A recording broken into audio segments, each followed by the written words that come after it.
Once upon a time, a lovely young girl named Cinderella lived in a grand mansion with her stepmother and two stepsisters. The stepsisters were jealous of Cinderella, for she was beautiful and graceful, while their mean spirits made them ugly.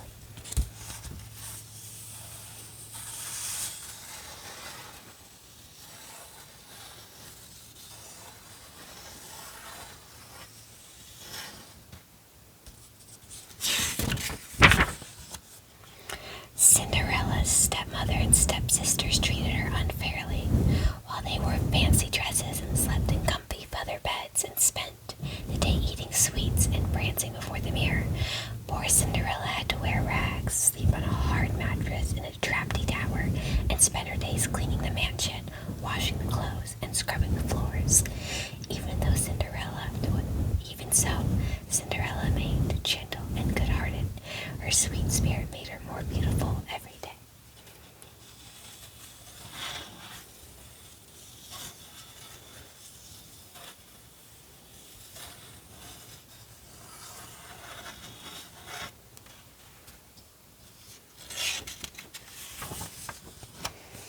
One morning, an invitation arrived. That night, there was to be a ball at the king's palace. "What shall I wear?" asked one sister, looking at all the gowns in her closet. "What shall I do with my hair?" said the other. "I'll fix your hair," offered Cinderella. "Be glad you're not going to the ball," said her sister meanly. "Everyone there would only laugh at you." Cinderella blinked back a tear.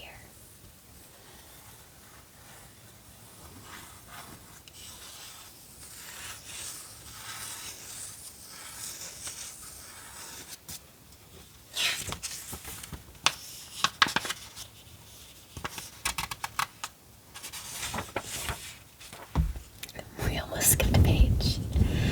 Once her stepmother and stepsisters were gone, Cinderella began to weep. Suddenly her fairy godmother appeared at her side. There, she said. "Do you wish to go to the ball, child?"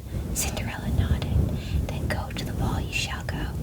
"First, I need a giant pumpkin," said Cinderella's godmother, looking around. When she found one, she placed it in the middle of the road in front of the mansion. Then she tapped the pumpkin with her magic wand. In a flash, the pumpkin turned into an elegant coach.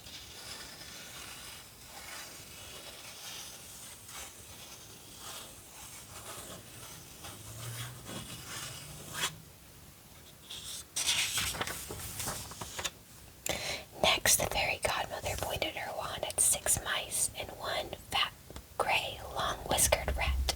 A ribbon of light swirled around them until 6 horses and one plump coachman magically appeared in their place.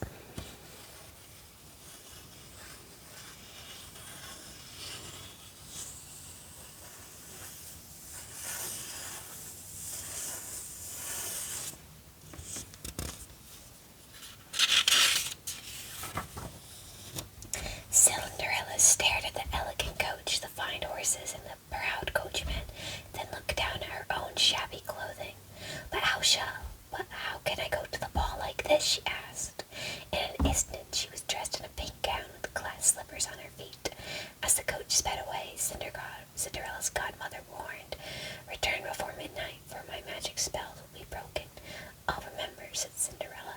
But when she arrived at the palace and the handsome prince came to greet her, Cinderella forgot all about the fairy godmother's warning.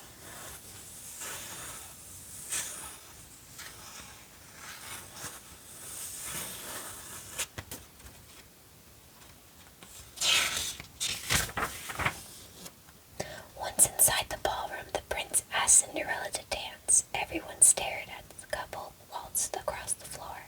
They wondered who the beautiful princess was, for Cinderella wore a crown upon her head. Dressed in such finery, even Cinderella's stepsisters did not recognize her.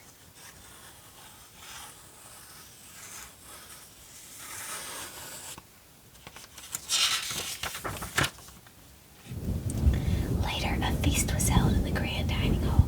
Cinderella sat with her stepsisters while the prince took his place at the head of the table.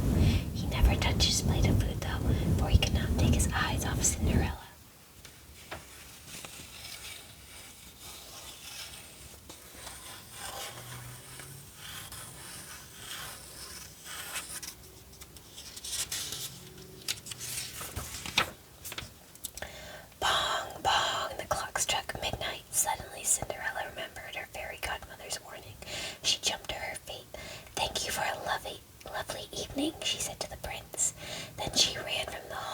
disappeared through the palace doors.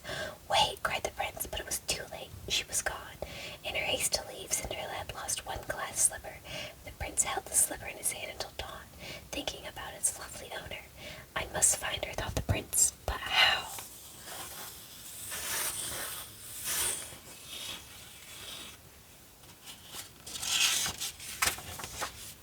The next day, the Grand Duke traveled the land with a single glass slipper.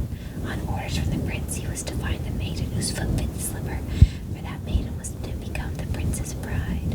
When he reached Cinderella's house, both of her stepsisters tried their best to squeeze their feet into the dainty slipper, but it was no use. "May I try it on?" asked Cinderella.